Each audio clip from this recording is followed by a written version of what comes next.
56 cars, 8.4 miles, 80 years of history. This is the 24 Hours of Le Mans.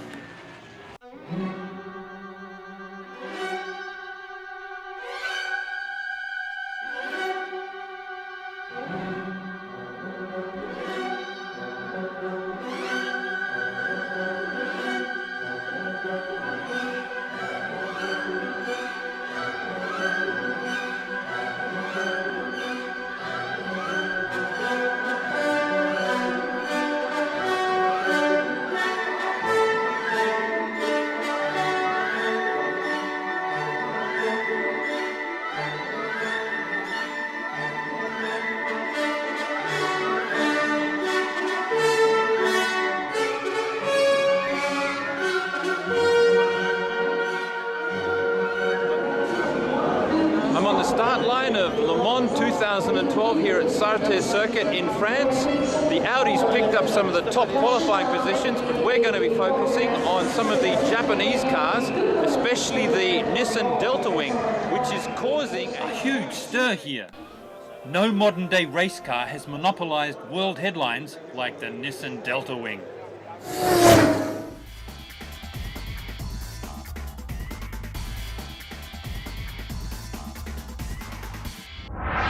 It takes race car design in a whole new direction.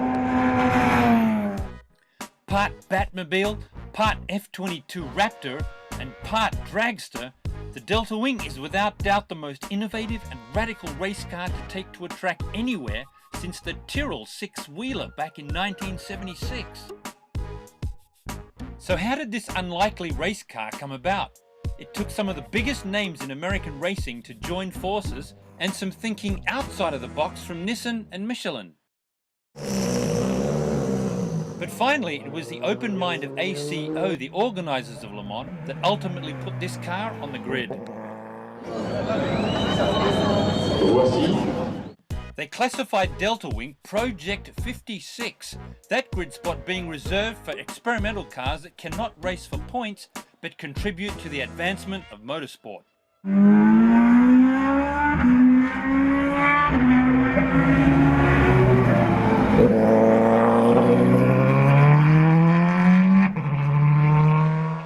The brainchild of ex-Lola head designer and Chip Ganassi's ex-technical maestro, Ben Bowlby tells us the design is all about halves. This concept is all about half. We cut the mass in half, we cut the drag in half, we cut the tyre size in half, and by doing that, not only do we halve the tyre consumption, but we halve the fuel consumption. Ambitious goals? You betcha! But Bowlby was sure that the DeltaWing would clear 180 miles an hour and corner as fast as any LMP2 race car. So he enlisted some help from Dan Gurney's All-American Racers to put the car together with the assistance of Duncan Dayton, owner of Highcroft Racing. Dayton brought with him chief test driver Marino Franchitti, younger brother of IndyCar 500 winner Dario.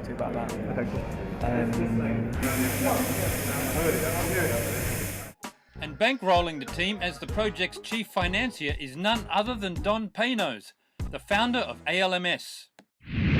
And the car they came up with exceeded all expectations.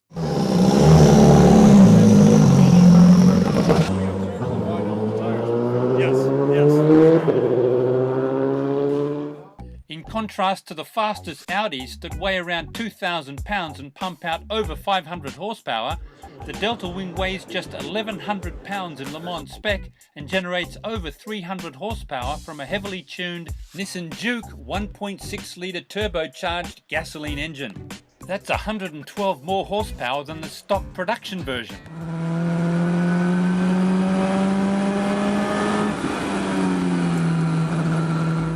So how sharp is it in the corners? Pinpoint, thanks to Michelin. Their faith in the project was critical to the car's credibility. The DeltaWing needed narrow, high-performance rubber tyres that did not exist. Different. With its front tyres being so lightly loaded and its innovative aerodynamic package using the underbody to generate the most downforce, the front tyres can easily initiate a turn, enough to negotiate a 3G corner at speeds of over 150 miles per hour.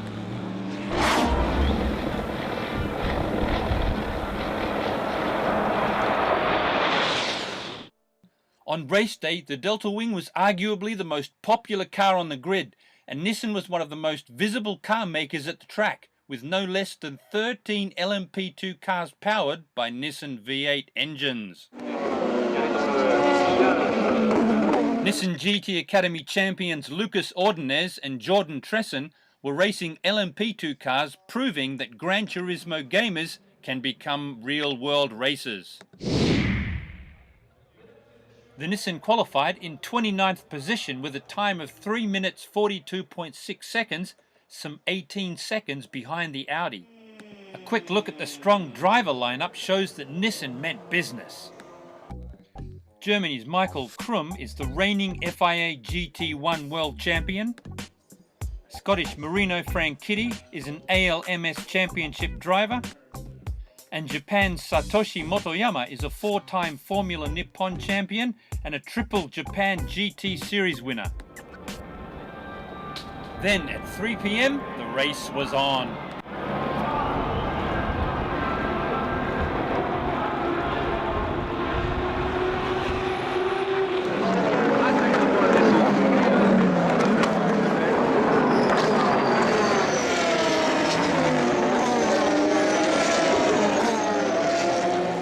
DeltaWing started well and maintained a fast pace for the early stage of the race. All three drivers noted that the rocket-shaped machine was quick as it rivaled some of the LMP2 cars with a fastest lap of 3 minutes 45.7.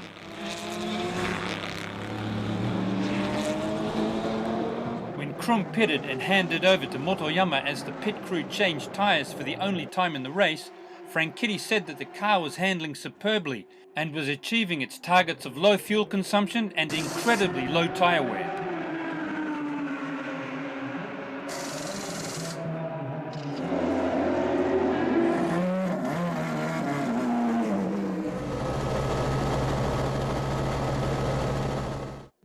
At around the 5-hour mark, the number 7 Toyota hybrid driven by Nicolas Lapierre showed strong pace and managed to get past the number 1 Audi to take the race lead. But while the Toyota pit was still celebrating, the number 8 Toyota hybrid driven by Anthony Davidson was unceremoniously sideswiped by a Ferrari and sent crashing into the barriers.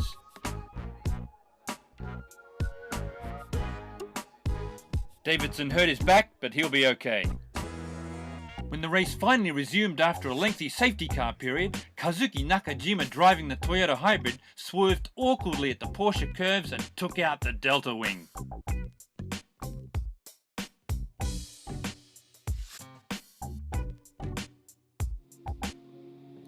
Motoyama tried hard for 90 minutes to get the car moving again, but the drivetrain had been so severely damaged that the DeltaWing team had no choice but to retire from the race.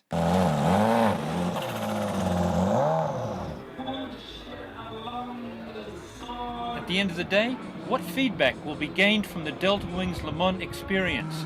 Highcroft Racing's Duncan Dayton said it best.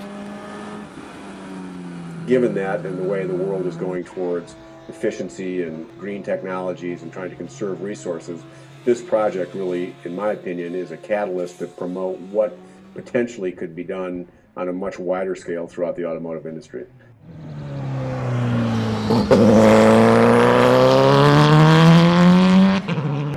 But guys, just one piece of friendly advice. We know that you know several drivers complained about the DeltaWing's hard-to-see matte black paint job, so you might like to consider colouring the car bright red for its next encounter, wherever that might be.